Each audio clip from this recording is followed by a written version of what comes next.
Hi, first graders. Today we're going to read a story called How Full is Your Bucket? Written by Tom Rath and Mary Reckmeyer. Felix was putting one of the last blocks on his tower when his little sister came in. "I want to build with you," she said. Felix scowled. "Go away. You're too little." "I'm big." "Stay back, you'll knock it over." "I can be very careful." "Go play with your baby toys, Anna." Thwack! "Grandpa!" Grandpa shook his head. "Felix, you just dipped from your sister's bucket." Like everyone else, Anna has an invisible bucket. When it's empty, she feels bad. But when it's full, she feels great. Didn't you ever notice your own bucket? Invisible bucket? Sometimes Felix couldn't quite tell when his grandfather was joking. But the next morning, when Felix woke up, there it was, a small gray bucket floating above his head. When Felix came down to have breakfast, his mom was in a hurry. "I've got a meeting this morning, and it's almost time to go. Anna, sit still." Felix slipped, and choco wheat scattered across the floor. "Felix!" yelled his mom. "You should have used the stool to reach that." Felix could feel his bucket tip and big invisible drips spill out. Drip, drip. "Ha ha," Anna laughed as she crunched the cereal with her shoe. Drip. "Get the broom and clean that up before you miss the bus," scolded Mom. With the school bus honking, Felix quickly swept up the choco wheats and grabbed the last blueberry muffin. But before he could even take one bite, Buster jumped up and grabbed the muffin from his hand. Drip. "Hey, look at Felix's new backpack. My baby brother has one just like it." Drip.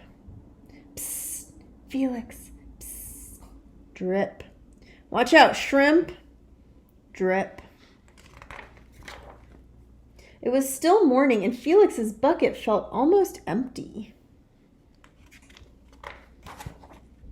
As he watched his classmates walk into the room, he secretly hoped they would trip and fall. That's what it feels like when you have an empty bucket.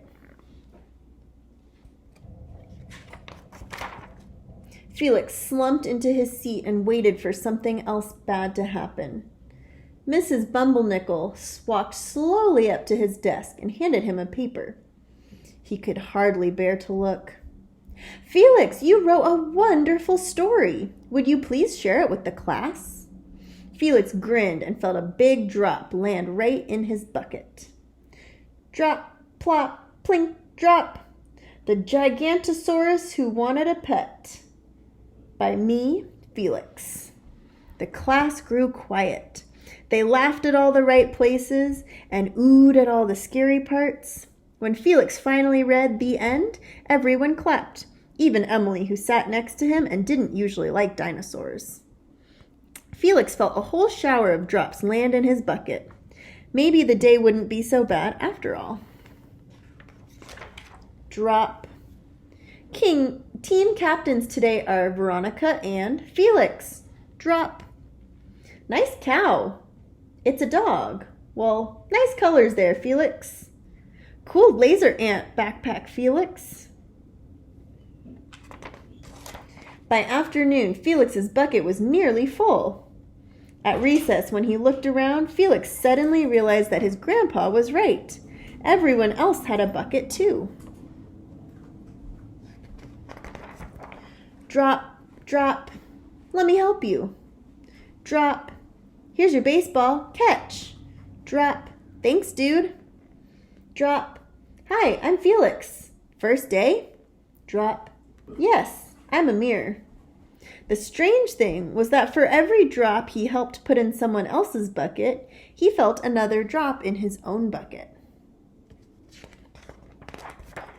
When Felix burst in the door after school, he shouted, "You were right, Grandpa. I do have a bucket, and I understand how it works. Then he saw Anna's torn doll. Bad dog, he scolded. But then he thought, dogs might have invisible buckets too. Your doll will be okay, Anna, said Felix. Mom will fix her. Wah! Until then, do you want to help me build the tallest building in the world with my blocks? And so they did. All right, I hope you liked that story. What I would like for you to do now is take out your journal or a piece of paper where you can draw a picture. Okay, and today we're going to draw a picture of our own buckets. Okay, so to start off, I might draw a circle here at the top that's kind of squished.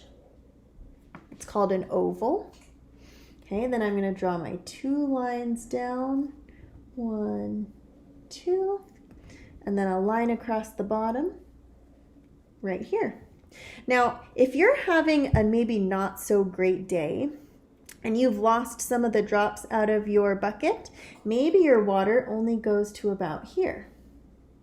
And that's okay. That just means that you have some more chances today to help fill up your bucket and somebody else's bucket. Maybe you're having a really great day and your water is all the way up here. Okay? That means that all of this part here is filled with water. Okay? But that doesn't mean that we can stop adding drops to our own buckets and other people's buckets. Okay? That just means that now you have even more chances to reach all the way to the very tippy top of your bucket. Okay? So right now I'd like to see where your water is in your bucket. Maybe it's low, maybe it's high. Either way is okay. All right, good luck. Let me see those buckets.